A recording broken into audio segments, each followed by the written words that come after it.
Bonjour les amis, j'espère que vous allez bien. C'est dans ce décor magnifique dans le pays de Heidi que je vous accueille pour ce café hypnose particulier où je suis en déplacement et à l'extérieur et il me tient à cœur d'être avec vous aussi dans ces moments-là. Je sais que beaucoup d'entre nous vivons des choses pas très cool, des difficultés dans la vie, des épreuves, des challenges, comme on pourrait l'appeler, et j'en fais partie aussi. Et puis j'en discutais avec un ami et je disais si j'avais pas les outils que j'ai, je sais pas dans quel état je serais, effectivement. C'est pas la vie qui est linéaire quand on fait du développement personnel, c'est pas la vie qui est beaucoup plus facile ou plus douce. Non, au contraire, non, elle reste comme tout le monde. C'est juste qu'on a des outils qui permettent de traverser les épreuves avec plus de sérénité, avec plus de confort, même dans l'inconfort. Voilà, si on ose parler de confort dans ces moments-là. Donc effectivement, et c'est ces outils qui nous permettent vraiment de garder le cap, de garder notre énergie, de garder l'esprit positif, de vraiment garder vraiment le cap. Donc, et c'est des outils que j'avais pas, c'est des outils que j'avais pas il y a 15 ans, c'est des outils que j'ai découverts il y a 15 ans pile, et qui ont littéralement changé ma vie. Et il y a encore beaucoup de gens qui ignorent ça. Quand je démarre mes formations d'auto-hypnose, je demande qui connaît la PNL, la programmation neurolinguistique, qui avec ces techniques-là, on se débarrasse d'une phobie en une fois, pas en une année, comme chez les psys. Un psy, l'autre fois aussi, me disait « Ah bah oui, on peut se débarrasser des phobies, ça prend comme un peu de temps, mais on y arrive au bout d'une année. » C'est aberrant. Parce qu'avec les outils de l'hypnose, on peut se débarrasser d'une phobie en une séance. Et vraiment, aujourd'hui, je ne fais pas 2 séances pour une phobie. C'est extrêmement rare. Ou alors c'est parce qu'il y a des liens avec d'autres phobies, d'autres limitations. Donc non, il faut le savoir, ces choses-là. Effectivement, moi, il y a 15 ans, j'étais furieux parce qu'on ne m'avait jamais appris ces choses-là. On ne m'avait jamais dit que ça existait non plus. Et 15 ans plus tard, il y a encore des gens qui font des dépressions parce qu'ils ont été malmenés dans leur travail, qui font des burn-out parce qu'ils n'ont pas appris à s'occuper d'eux-mêmes, à se prioriser, à garder un niveau d'énergie haut. Alors je vous disais qu'aujourd'hui je vis aussi des épreuves, des remises en question, peut-être même que c'est plutôt un tremplin que quelque chose d'autre, et c'est comme ça que j'essaye de le voir et que je le vois de plus en plus.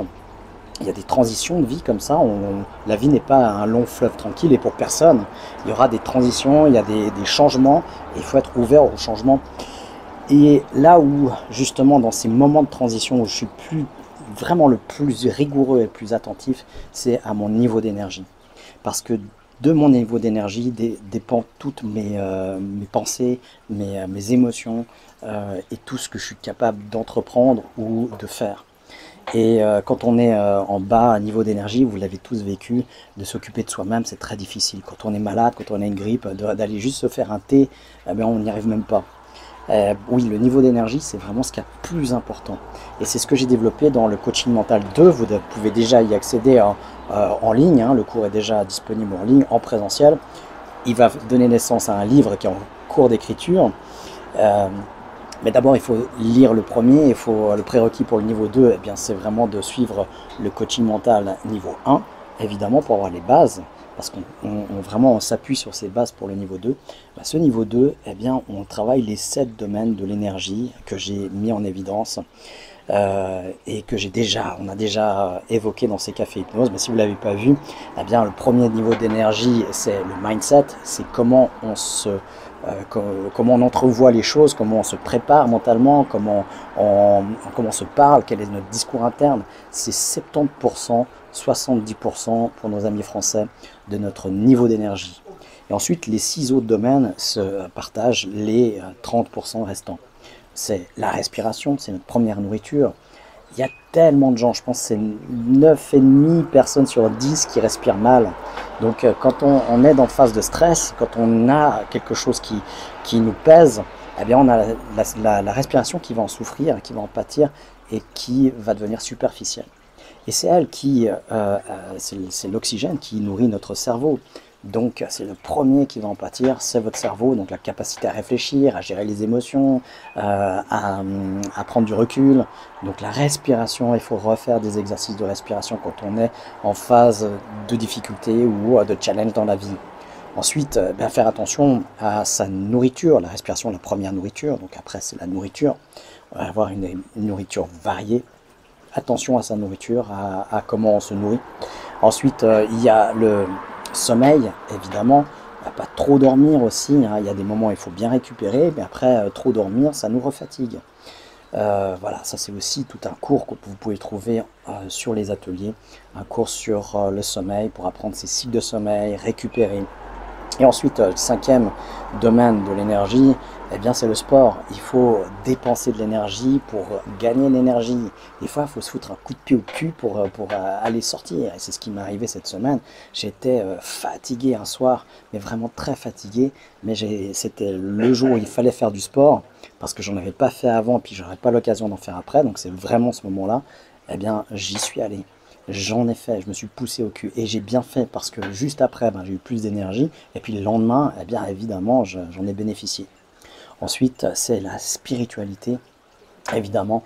Voilà, la spiritualité, de se reconnecter à son soi profond, d'être dans sa mission, d'œuvrer et de partager, d'échanger avec les gens. Souvent, quand on est dans des moments de transition, on a plutôt envie de s'isoler. Dans les moments de difficulté, on est plus amené à instinctivement à s'isoler, Alors il peut y avoir un temps qui peut être bon là-dessus, à s'isoler, à se séparer de l'extérieur, mais il ne faut pas y rester. Il faut vraiment se pousser au cul là aussi pour se faire violence, pour aller contre son élan intérieur, pour aller vraiment vers les autres, parce que les autres peuvent être aussi une ressource pour soi. Et puis il y a le dernier domaine, c'est la sexualité. Là aussi, on peut vite tomber dans voilà, une sexualité qui nous consomme de l'énergie plutôt qu'il nous en donne. Et là aussi, eh bien, c'est la manière dont on fait les choses. Et plus on va y mettre de la conscience, plus on va gagner de l'énergie. Et moins on va en mettre, et plus on va en perdre. Donc, 7 domaines de l'énergie. Le premier, c'est le mindset, c'est ce qu'on voit dans le coaching mental 1. Donc voilà, c'est vraiment comment on prépare son esprit, comment on se conditionne. Et à ce moment-là, eh bien, on va soit perdre de l'énergie si je suis en train de m'insulter et de me critiquer en permanence ou de m'apitoyer en ressassant le passé, en ressassant les personnes qui peut-être nous ont fait du mal. Ou alors, je m'en libère avec des techniques et puis je vais de l'avant. Et puis là, dans une phase, je vais perdre de l'énergie et puis dans l'autre, eh bien, je peux en gagner. Donc c'est vraiment important de connaître ces choses-là. Ce que j'aimerais faire passer aujourd'hui comme message, c'est qu'il y a des outils. Ne restez pas dans la difficulté et dans le marasme et dans le brouillard, dans le noir. Il y a des outils qui vous permettront d'être autonome. Parfois, on ne peut pas être autonome tout de suite. Il faut avoir du soutien, on a besoin d'être avec des gens, on a besoin qu'on nous aide, on a besoin qu'on nous prenne par la main ou qu'on s'appuie sur quelqu'un. Eh bien, c'est un moment, oui, c'est possible. Mais ça va être un moment, pas pour tout le temps, évidemment. Et donc, comment on fait après pour devenir autonome? La béquille, elle est utile quand on a une jambe cassée, mais une fois qu'elle est réparée, il faut arrêter d'utiliser la béquille. Et il faut aller se faire de la réhabilitation. On va chez un kinésithérapeute, on va refaire le muscle. Eh bien ça, c'est des outils que vous pouvez apprendre. Par quoi? La connaissance de soi, coaching mental, auto-hypnose. C'est des cours vraiment qui vous permettront vraiment de gagner en autonomie, de trouver des outils qui vous permettront de dépasser ces moments de difficulté. Voilà, j'aimerais vraiment que vous soyez conscient qu'il y a des outils et j'aimerais vraiment vous apporter ça parce que il y a 15 ans, j'étais vraiment heureux et stupéfait qu'on m'ait jamais appris ça. Donc heureux de l'apprendre et puis stupéfait qu'il y avait des outils qu'on m'a jamais appris. Alors, ne restez pas seul, on est là au Centre Orapo, vous accompagner, quelles que soient les problématiques que vous ayez.